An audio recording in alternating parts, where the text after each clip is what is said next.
లో సుప్రీంకోర్టు సంచలన ఆదేశాలు జారీ చేసింది.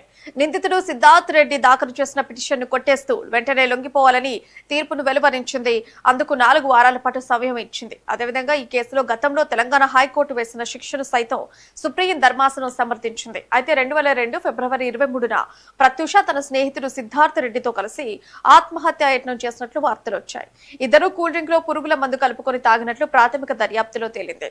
అయితే ప్రత్యూష ఫిబ్రవరి 24న చికిత్స పొందుతూ మృతి చెందగా సిద్ధార్థ్ రెడ్డి చికిత్స తర్వాత కోలుకున్నారు. ఈ క్రమంలోనే తన కూతురు ప్రత్యూషది ఆత్మహత్య కాదు, పక్కా ప్లాన్ తో అత్యాచారం చేసి చంపారని తల్లి సరోజినీదేవి పోలీసులకు ఫిర్యాదు చేశారు. ఈ మేరకు 2004లో హైదరాబాద్ మెట్రోపాలిటన్ సెషన్స్ జడ్జి నిందితుడు సిద్ధార్థ్ రెడ్డి స్నేహితురాలు ప్రత్యూషను ఆత్మహత్య చేసుకునేలా ప్రేరేపించారని దోషిగా తెలుస్తూ 5 ఏళ్ల కఠిన కారాగార శిక్ష, 5,000 జరిమానా విధించారు.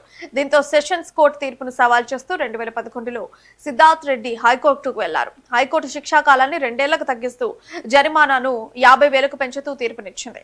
అక్కడితో ఆగని సిద్ధార్థ్ రెడ్డి తన శిక్షను పూర్తిగా రద్దు చేయాలని సుప్రీంకోర్టుకు వెళ్లగా హైకోర్టు శిక్షను అమలు చేయాల్సిందేనని ప్రత్యూష తల్లి సరోజినీదేవి కౌంటర్ పిటిషన్ దాఖలు చేశారు. ఇవాళ ఇరు పక్షాల వాదనలు విన్న కోర్టు సిద్ధార్థ్ రెడ్డి పిటిషన్ కొట్టివేస్తున్నట్లు తుది తీర్పును వెలువరించింది.